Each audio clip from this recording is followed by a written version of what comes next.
Enggak ada hewan yang mudah menerima ilmu kayak apa? Anjing.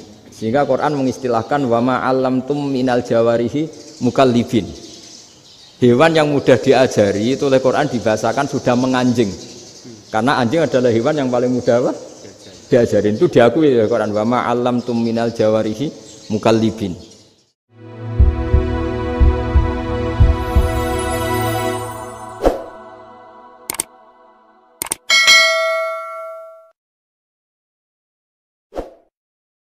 Kenapa wa ma arsalnaka illa rahmatan lil alamin, kata Mbah Mun, Allah itu pasti bikin ulama yang tidak produk Arab itu pasti ada.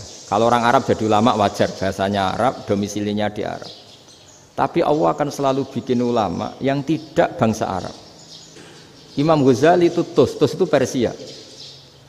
Imam Bukhari itu kira-kira kalau sekarang ikut Uzbek. Ya. Imam Bukhari itu kalau negara sekarang ikut mana? Uzbek. Kenapa demikian kata Mbah Mun? Karena Allah sudah ngendikan wa ma arsalnaka illa kafatan linnas. Manusia semua ini kena khitabnya Islam. Kalau tidak ada ulama yang dari berbagai negara, kesannya Islam itu hanya milik orang Arab Saudi. Makanya Allah selalu bikin ulama-ulama yang bahkan tidak Arab. Termasuk Imamul Muhaddisin, yaitu Imam Bukhari, itu orang Uzbek, orang Rusia lah kalau sekarang, ikut Uni Soviet dulu. Imam Ghazali itu orang Persia. Syekh Nawawi itu orang Banten. Karena Allah ingin memaklumatkan bahwa Islam ini untuk semua, sehingga orang yang tidak Arab pun bisa belajar Islam, yang alimnya itu nggak kalah sama orang apa? Arab. Makanya ini PR ya. Kalau Gus Dah Ploso nanti ngendikan suatu saat orang belajar Islam itu bahkan orang Arab pun bisa belajar ke Indonesia.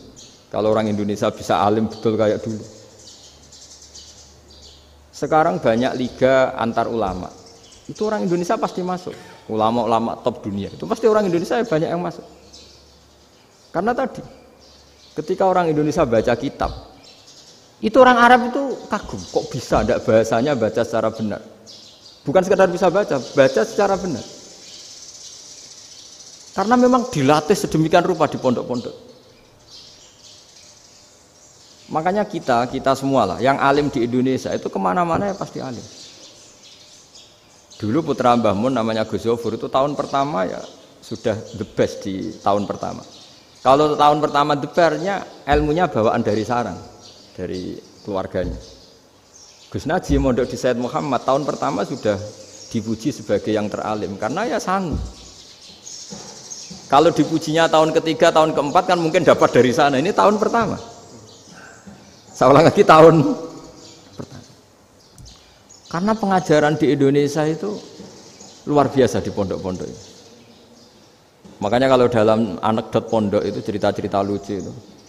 Ada orang Jakarta ngaji, setelah di kelas itu selengaan terus. Melihat jendela, lihat pintu terus. Lama-lama gurunya marah. Kamu diajarin kok enggak punya sopan. Melihat pintu terus enggak memperhatikan guru. Anak Betawinya jawabnya lucu. Habis Pak Guru bohong. Kenapa ya? Kamu Pak Guru bilang Ja'a Zaidun, Zaid datang. Tak lihat enggak ada yang datang. Setelah itu contoh nasab kan ro'a itu Zaidan. Saya melihat Zaid. Saya enggak melihat Zaid. Contoh ketiga yang jar kan maror tu bi Zaidin. Saya berjalan ketemu Zaid. Pak Guru diam di situ enggak jalan-jalan. Jadi saking detailnya Indonesia itu diajari. Kalau rofa Ja'a Zaidun. Kalau nasab ro'a itu Zaidan, kalau jar marortu bi Zaidin. Nah si murid Betawi ini karena pertama sekolah, ngiranya gurunya itu cerita, Zaid datang. Makanya dia lihat pintu terus, mana katanya datang kok enggak datang-datang. Nah dengan latihan seperti itu, kemungkinan orang Indonesia salah itu kecil karena memang dilatih betul. Saya ulang lagi karena memang dilatih betul. Sehingga ketika orang Indonesia ini yang cerita seorang wartawan, ini kisah nyata. Kalau ini tidak anekdot, kisah nyata. Ada wartawan internasional ngeliput Ramlah itu di Gaza, di Palestina. Wartawan Indonesia ini hanya bisa bahasa Inggris. Dijak ngomong bahasa Arab. Terus dia bilang saya tidak bisa. Saya tidak bisa, saya bisanya ngomong Inggris. Tapi apa yang terjadi setelah sholat, si Indonesia ini jadi imam pakai sholat jariyah lagi. Baca bismillah benar, bismillahi jar karena mudhof ilaih. Terus ketika iktidal ya benar, Rabbana lakal hamdu mil'us samawati wa mil'ul ardi benar. Ketika tahiyat ya benar, at-tahiyatul mubarakatuh sholawat. Sama orang Arab ini diambungi. Orang Arab kalau senang orang itu dicium. Kamu tawaduk, sebenarnya kamu itu ahli bahasa Arab. Karena orang Indonesia sekali sholat itu nggak ada yang salah. Meskipun benarnya karena hafalan, tapi bagi yang ahli nahwu itu hebat. Misalnya kita kalau ngapalkan kan bismillahi, bismijar karena ba, Allahi jar karena mudhof ilaih, ar-rahmani jar karena sifat, ar-rahimi karena sifat, alhamdu rofa karena mubtada, lillahi jar karena ada huruf jarli, robbi jar karena sifat. Sebetulnya tidak karena pinter, tapi karena hafalan. Tapi orang Indonesia hebatnya itu benar terus. Rabbana lakal hamdu. Ya kan, alhamdu rofa, terus mil'us samawati ya rofa karena sifat. Sehingga terus orang Indonesia kalau sholat di Timur Tengah itu dipuji. Karena makhrajnya ya benar, rofa nasabnya juga benar. Nah itu di negara lain tidak ada nggak Indonesia. Orang Cina itu sering bikin marah orang-orang Arab karena kalau dongo itu nggak fasih kayak orang Indonesia. Orang Indonesia kalau dongo ya Allahumma Allahumma tohir tohir qalbi qalbi. Orang Cina ini yang jadi guyon di Arab. Allahumma Allahumma tahir tahir kalbi kalbi gitu. Itu kan bedanya jauh. Itu orang Arab pertama membiarin, lama-lama kalbun kalbun entak gitu. Maksudnya asu-asumu gitu. Karena dia bilangnya qaf itu kaf. Jadi kalau Allahumma do Allah tohir, kalau aturi nyucekno panjenengan kalbi ing asu ingsun kan. Tapi kalau qalbi itu ati ingsun, tapi kalau kalbi anjing ingsun. Bedanya qaf sama kaf. Ana arah-arah kalbun entak. Asu-asumu maksudnya kan. Tapi padahal orang Cina itu paling dilihat teksnya ya pakai qaf. Orang Indonesia enggak, mulai kecil dilatih sak fase-fase.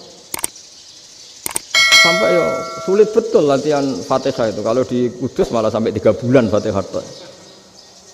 Sampai at-tahiyyatu, kurang lagi, kurang bersih. At-tahiyyat sampai gitu. Sampai ada cerita itu orang dipanggil maftuhin itu enggak melengak, harus maftuhin.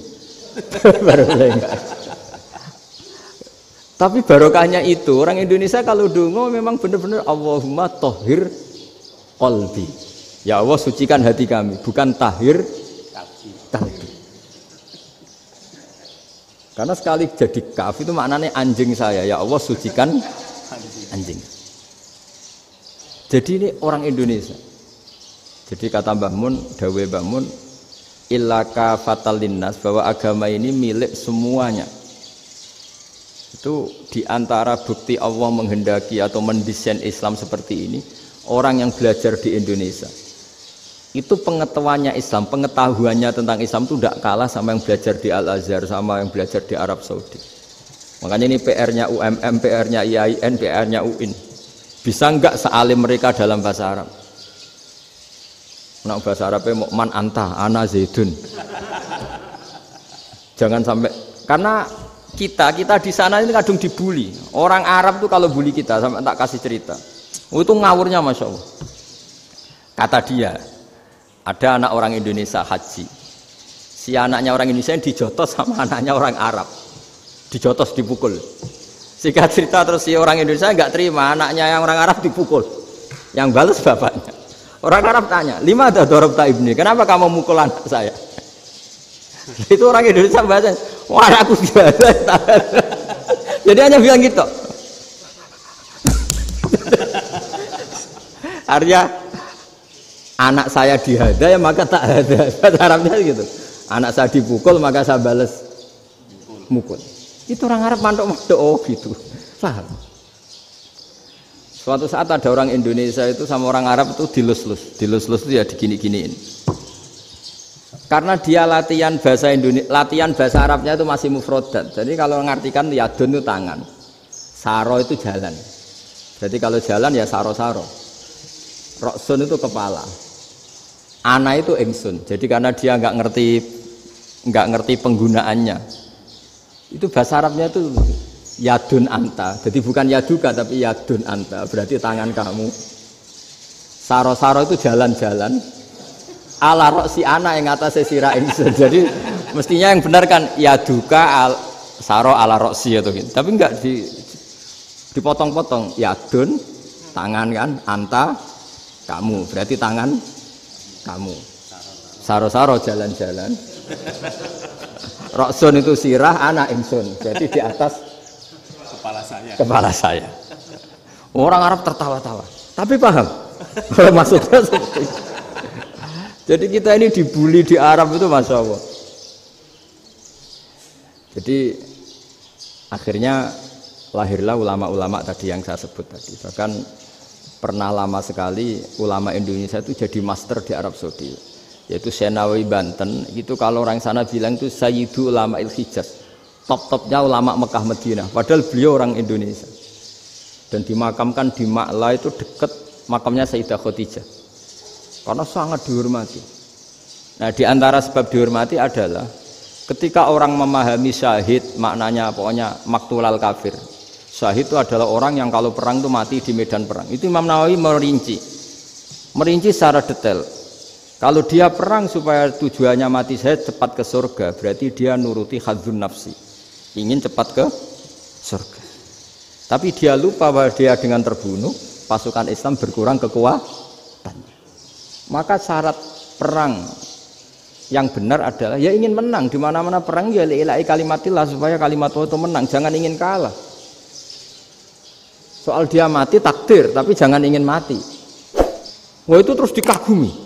Ternyata memang oh iya ya, kalau pasukan Islam 10, kafir 10, kita ingin syahid, berarti ya kalau orang ingin syahid kan terus mungkin perangnya tidak hati-hati, main ngawur saja terus kalah mati. Sudah kalon satu kan, terkurangi satu kan. Nah kalau semuanya 10 punya niat gitu, nah itu Syekh Nawawi. Syekh Nawawi itu orang yang begitu gampang nerangkan Quran. Bahkan ketika orang Arab kesulitan ngartikan famathaluhu kamathalil kalbi intahmil alaihi yalhas atau tatrubuna yalhas. Orang tomak itu ibarat kayak anjing. Anjing itu kamu kasih makan ya tetap melet, menjulur-julurkan lidahnya, kamu ndak ya ndak. Imam Nawawi ditanya, ma wajusibbi, lalu wajah tasbihnya di mana? Beliau menjawab fitoma. Jadi anjing punya dua sifat yang berlawanan. Di bab ilmu dipuji, nggak ada hewan yang mudah menerima ilmu kayak apa? Anjing. Sehingga Quran mengistilahkan wama alamtum minal jawarihi mukallibin. Hewan yang mudah diajari itu oleh Quran dibahasakan sudah menganjing. Karena anjing adalah hewan yang paling mudah apa? Diajarin. Itu diakui oleh Quran. Wa ma 'allamtum minal jawarihi mukallibin. Tapi dia punya sifat yang sangat buruk sekali, yaitu enggak pernah puas.